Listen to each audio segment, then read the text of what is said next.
Nós estamos vivendo uma época muito interessante em que as pessoas recuperam os velhos filósofos, os antigos filósofos, e nem sempre os clássicos, Sócrates, Platão, Kant, Descartes, Agostinho de Hipona, Tomás de Aquino, não. Recuperam pequenos filósofos que escreveram um pouco, mas escreveram com consistência.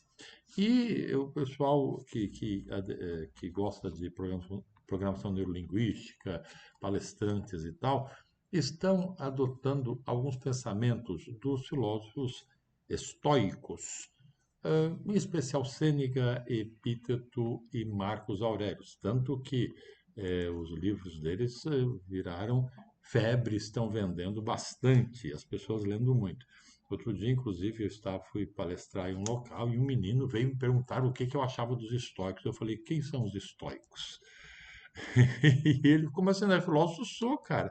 Mas os estoicos são importantes para a filosofia, mas não são os mais importantes da filosofia. Mas, de qualquer forma, eu respeito aqueles que trabalham essas ideias, porque são ideias interessantes, né? Autocontrole, aceitação do que não podemos mudar, uma vida, busca da felicidade, uma vida virtuosa por intermédio da razão, coisas assim que são a pregação dos estoicos. E lendo o meu filósofo favorito, né, o sensacional Erasmo de Roterdã, completamente fora de si, né, perseguido por governos porque criticava duramente eh, toda a autoridade existente.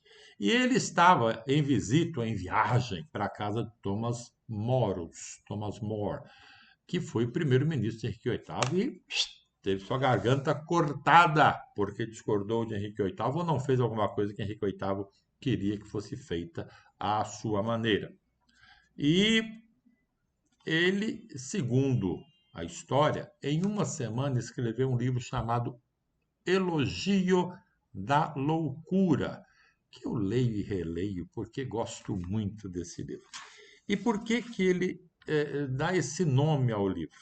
E é sensacional. Na verdade, é uma narrativa. É a loucura falando de si e falando dos outros, e dizendo por que que ela é o ser ou a entidade mais importante da sociedade e da história. E vale a pena ler. Um livro pequeno, muito agradável. Mas ele faz uma brincadeira com o nome de Thomas More, porque loucura em latim é moria, moral em latim é moralis, e o nome do seu anfitrião em latim era Moros. E logo lá no começo, do primeiro capítulo, ele faz algumas observações, ou melhor, a loucura faz algumas observações, e em uma de suas observações ela diz o seguinte: eu vou ler para ser fiel ao texto. Os estoicos se julgam próximo dos deuses, mas apresentai-me alguém que seja 3 ou 4 ou 1000 vezes estoico, mesmo que não raspe a barba, símbolo da sabedoria que ele tem em comum com o bode. Certamente deverá depor a arrogância, desenrugar a fronte, abdicar de seus princípios rígidos e por algum tempo falar tolices e delirar. Em suma, é a mim, loucura, somente a mim, loucura, que o sábio irá recorrer se quiser ser pai. É muito interessante o que a loucura diz aqui. Há pessoas que se revestem de uma, com uma carcaça, criam uma imagem para poder defender uma ideia. Os estudiosos da análise corporal, os estudiosos da psiquiatria, da psicologia, em especial os freudianos e reichianos, falam muito sobre isso, sobre a carcaça, sobre a couraça do caráter, sobre o que eu já falei em um outro vídeo. E ele aqui acusa os estoicos disso, usam barbas para mostrar sua sabedoria, e isso apenas os aproxima dos bodes. Quando eu crio uma imagem apenas para ser transmitida, e em tempos de mídias sociais e de internet, isso é muito comum. Quando eu crio uma imagem apenas para aparecer, eu não consigo sustentá-la para sempre. Eu não consigo sustentá-la em todos os momentos, em todos os lugares e diante de todas as pessoas. É loucura eu criar uma imagem que eu não sustento? É. Por isso que a loucura se vangloria de ser a mais importante das entidades do mundo, como escreve por meio de Erasmo de Roterdã. É loucura, gente. Ah, agora a moda é ser estoico, a moda é programação neurolinguística, a moda é acordar antes do sol, a moda é ter que fazer 23, 123, 55, 66 vezes a mesma coisa para criar costume. Não, gente. Você precisa criar o seu ser, a sua existência, o seu jeito de fazer as coisas e praticá-lo efetivamente. Ora, se eu quero ser estoico, que bom, mas eu não sou melhor que ninguém porque eu sou estoico. Se eu quero ser platônico, que bom, eu não sou melhor que ninguém por ser platônico. Eu quero ser aristotélico, e a nossa sociedade é por excelência aristotélica, eu vou ser e ponto final. Não tenho que explicar para ninguém porque eu sou aristotélico. Sou kantiano?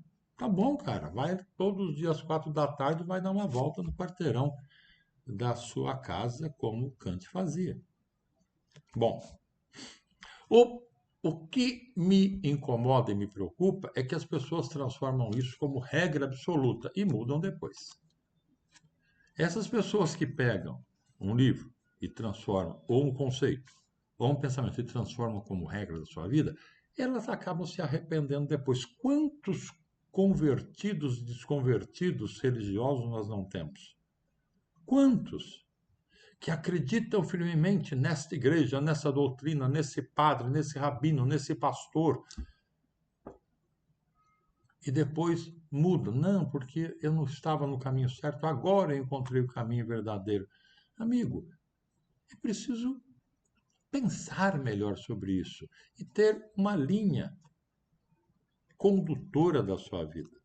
E quanto antes você encontrar esta linha condutora e segui-la com liberdade, com facilidade, com tranquilidade, sem precisar explicar o porquê a ninguém, nem mesmo a você, isso demonstra que você é feliz. Aí você está dentro dos conceitos estoicos e buscando a felicidade por intermédio da razão.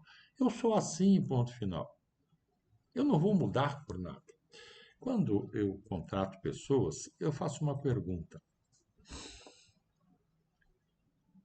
que você, ou melhor, do que você não abre mão